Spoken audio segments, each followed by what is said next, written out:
What's up, people of the earth? This is Dylan Barry. I'm driving over Malibu Canyon on my way to get a surf in to keep my sanity. But what I wanted to talk about today is why music matters. And this is a funny thing to me because I've spent my entire life in the music business, but not in the music business. The music business, most people think is, you're in the record industry. Okay, yeah, I was in the record industry. I was signed to a label when I was very young, 17 years old. I think it was 17 or 18. I got signed to Sony for a hot minute.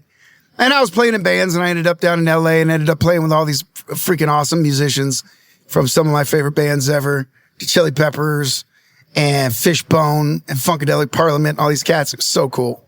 I was dreaming in a dreamland. Anyway, I ended up down here. But the thing is all of these industries, if you look around, the gaming industry, the film industry, the real estate industry, they all make inordinate amounts of money. And so does the music industry.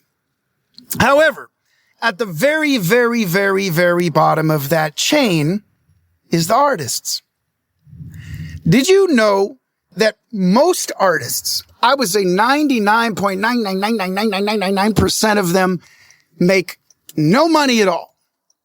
Now, the other 0.00001% and a fraction of that make less than $5,000 a year. Even mid-level artists that are playing shows for $20,000 a night and getting 4 million streams a song make less than $100,000 a year. And I'll tell you why. Because there is an institution behind music that controls everything and games the artists to lose, because artists are easy marks, typically not business people, typically not savvy as to who's taking their money and where and how. They just want to get up, rock, leave, chase their dreams, right? That's why their music is so good. The music industry, all the way from touring. Did you know that touring is run by a monopoly? And that monopoly is Live Nation owns all the venues. Literally almost all of them, except for one other company, which is a minority. And the reason that they're even allowed to exist is so that Live Nation can stay away from being a monopoly, but they are a monopoly. And Live Nation owns a small little company called Ticketmaster. And Ticketmaster is the one who controls all the ticketing for all of those venues.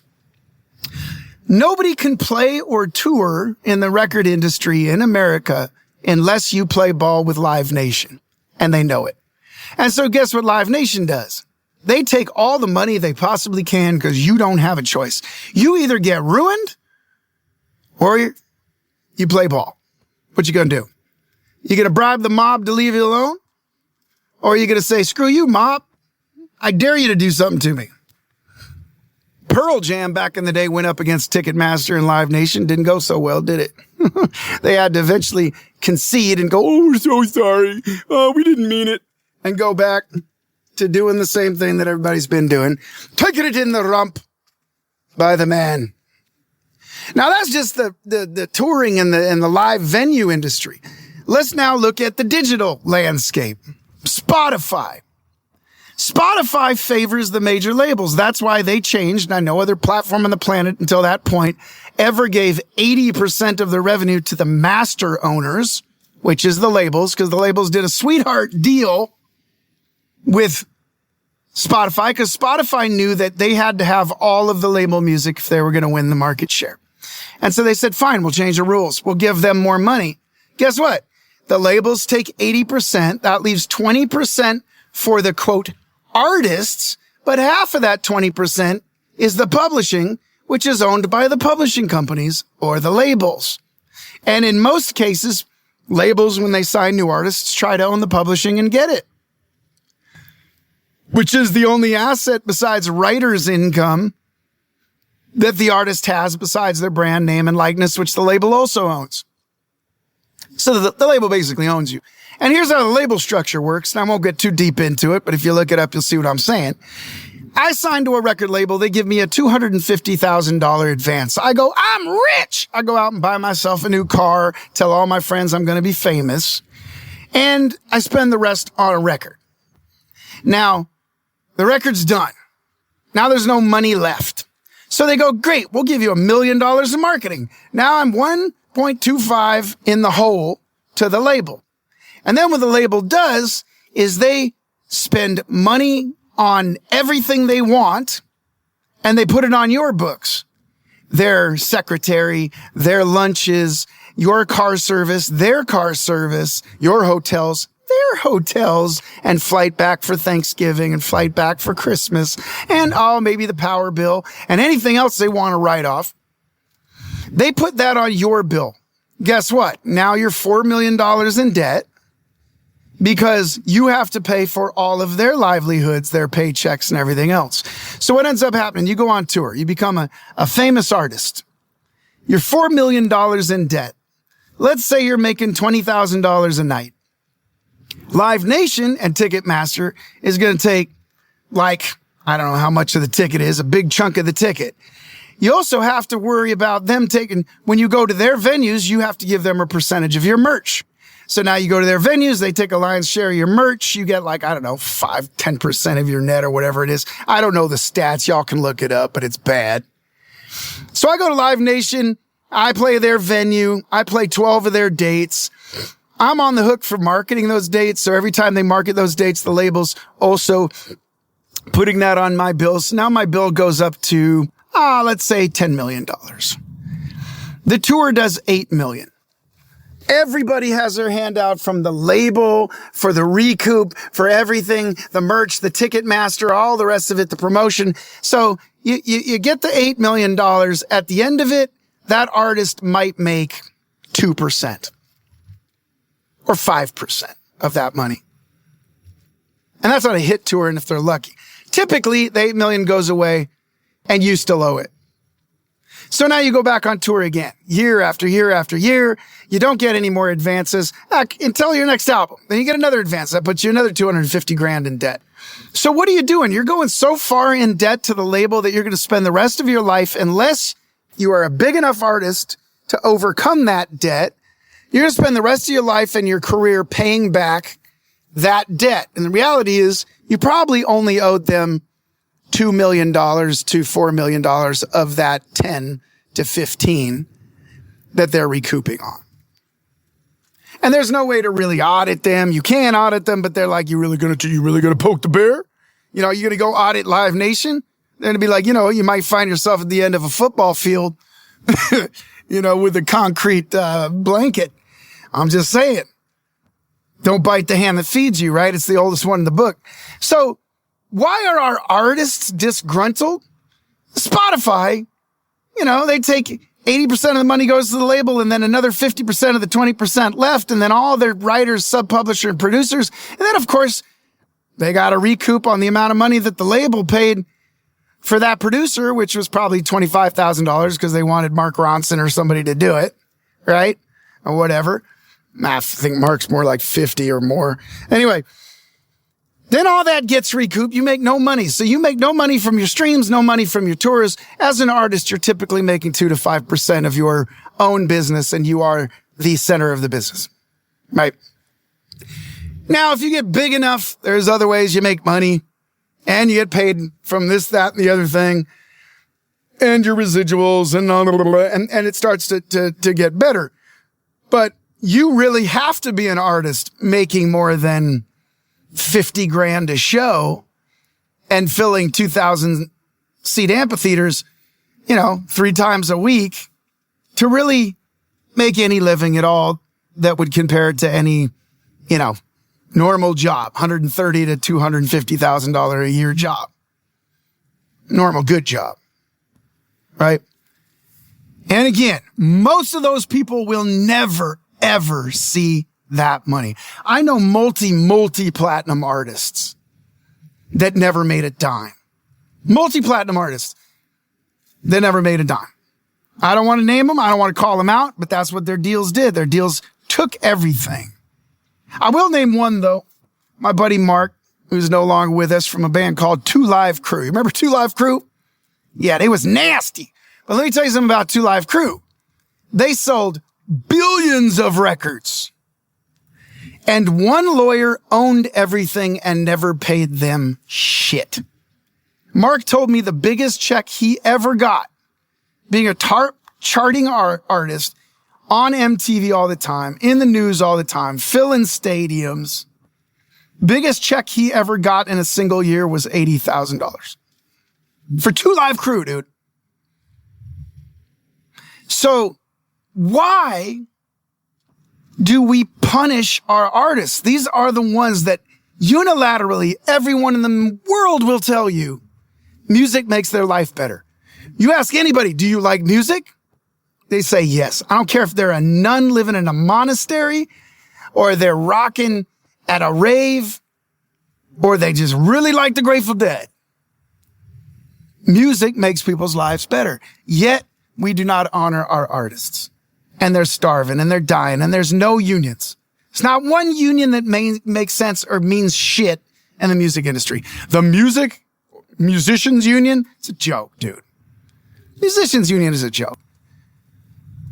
There's all kinds of collection agencies now, though, that are finding money for us that come from other places. But now the labels are writing those into their contract. Oh, we've got to keep your neighboring rights. We need your mechanicals. We need your this. We need your that. We're taking the risk here. Oh, that's probably true. But here's the other ugly truth of the music industry. They'll sign you to a singles deal. They'll say, okay, I'm going to make you famous. I'm going to put my Capitol Records logo on your single. I'm going to give you $5,000. And I want you to record this single. We're going to put it out and we're going to put another $10,000 into marketing. But if it works, we tie you into a 3 to 5 album deal, exclusive. We own your name and likeness. Everything converts to them. If it doesn't work, they still own that. They still own that. So if it doesn't work, you're absolutely fucked. Because if it doesn't work, they own your name and likeness and they may decide to release you from your contract or not. But let me tell you what, if you're a competitor, one of their other artists, and by the way, sometimes they sign you just because you are to shelve you so that you can't compete with their artist, they're going to do that. They're going to shelve you. They own you. Oh, but just sit on it for a couple more years till our artist gets big enough that this guy can't compete or this lady can't compete. How effed up is that, man? So all these record industry people running around on their such hot shit. Oh, I discovered this artist. I did that. You know, there's a lot of chivalrous, wonderful people out there. Managers, they bust their asses for artists. They do all this. But, you know, some of these label folks, just predators, man. Some are good people. And, you know, I would say that they're not the majority. But, you know, and I don't mean to be bashing my own industry, but come on, y'all know what you do. It's not cool, man. So in the end of the day, we got artists starving, no health insurance, no foundation, no structure, no union, no support. And then guess what? At the end of it is you. You hitting the Napster, downloading from the BitCurrent or whatever the hell those old tools were, getting it free on Spotify. By the way, they don't even count your play unless somebody listens for 30 seconds. How many of these mother boopers, TikTok age people listen to 30 seconds of a song? They know the math. 90% skip it after 20 seconds and go to the next one because they're vibing with their friends. They don't get a play for that. Those artists don't get paid unless it goes past 30 seconds. This is what I'm talking about. Rigged. Now you got guys like Mark Zuckerberg going, we don't think we need to pay for musical IP. We think that should be everybody. That's common stuff. Everybody likes music. It should be common. Like it didn't cost us that amount of money to go to the studio and record that motherfucking record, Mark. We don't say, hey, man, we should get your stuff, all your stuff for free all the time. No advertising. You guys can't charge anybody anything to have my name and likeness and all of my friends' email addresses. And yeah, we should just get this service for free. So the billions you pay in development fees to your employees, we don't feel like we should pay that. Mark fucking Zuckerdink. Eat a dick. Sorry. By the way, Daniel Elk, I call him Daniel Dick Held from Spotify. This guy pretends that he saved the music industry. I heard Scooter Braun the other day go, I invested early in Spotify, and he was gloating. He was so happy about himself. Thanks, Scooter. Awesome, dude. You just bled out the people that you represent. And that's why they're all leaving you and suing your ass. It's not cool. Anyway, he said, Spotify, the music industry was in the ashes. Spotify single-handedly saved the industry. No, it didn't. It saved you, dickhead. And here's how it saved you. It gives you all the money. 80% of the masters go to you. And guess what? It favors your artists. If you play ball with Spotify, they favor you on the playlists. They shine you up here. Now, here's another thing people may or may not know about Spotify. Spotify invested millions, if not billions, into AI technology that can recreate songs that they can populate their own playlists with. I know for a fact they're doing this for meditation music and mindfulness music because it's the easiest to replicate, apparently. And these guys are literally favoring their own playlist. So I've got a bunch of, binaural meditation music for kids on a channel. They bury it and they favor their own playlist so that they can save money, so that every year they can show banner profits to their shareholders and get more and more and more. Daniel Dickhill made more money than every songwriter on the planet last year. Every one. More than Paul McCartney, more than the entire band of the Beatles, more than any songwriter on the planet. On the planet. It's a jukebox. But guess who controls the jukebox? This is why I don't gamble in Vegas anymore. Those slot machines, they're rigged, man. There's no physical components in them. They're digital. Do you really think they're going to let you win? They're going to bait you, give you 100. And then you keep gambling. Then you lose 20. Then you keep gambling. You lose 30. You lose 40. You lose 60. Oh, and then they let you win 40. Keep gambling. You lose 30. You lose 30. Then they let you win 5. It's gamed to wind all your music, all your money out of you. Money out of you. It's all the same damn thing. So how in the world are we going to hail these people as the saviors of the music industry? People tried to change it, tried to do cool, different stuff. The Web3 world, love it or hate it. I think a lot of it's goofball. But music had a shot because you could actually protect it.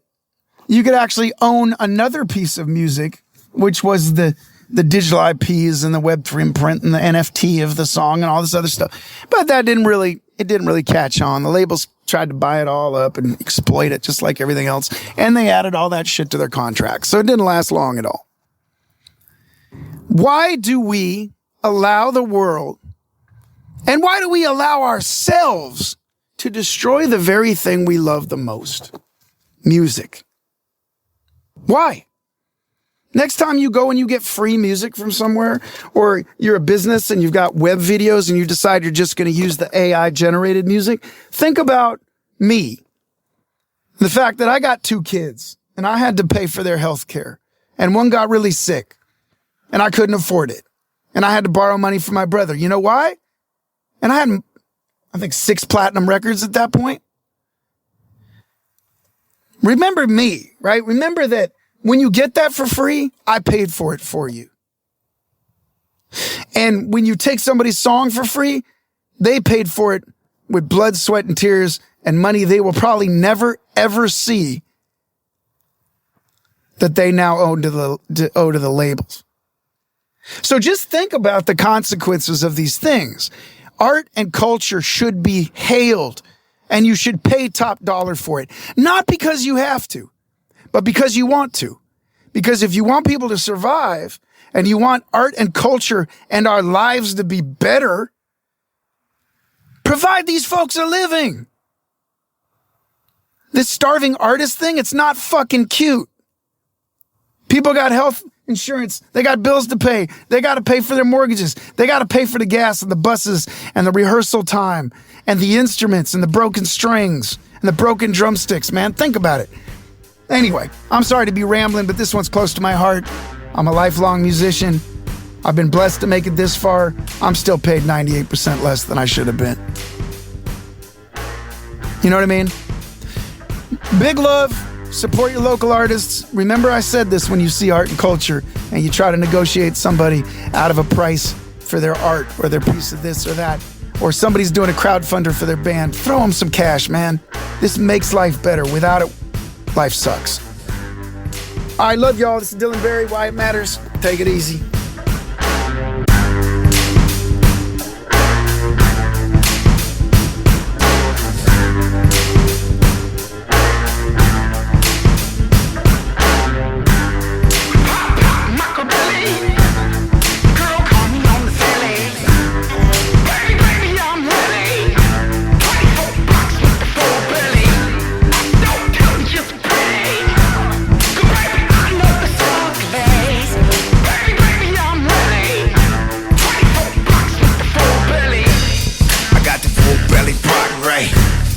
Hold the block down airtight.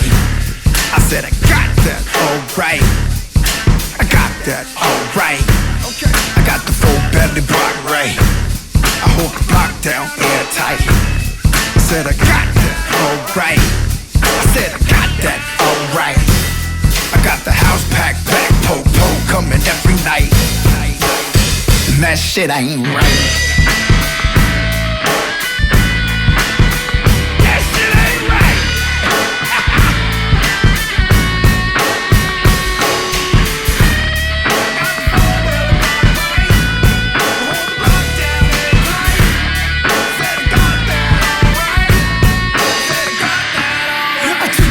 Stage right. I pulled the mic and called it a night. I drink the whiskey then I'm gone, cause I just wanna have me some fun. What I'm gonna do? Who the fuck is you? It don't really matter much.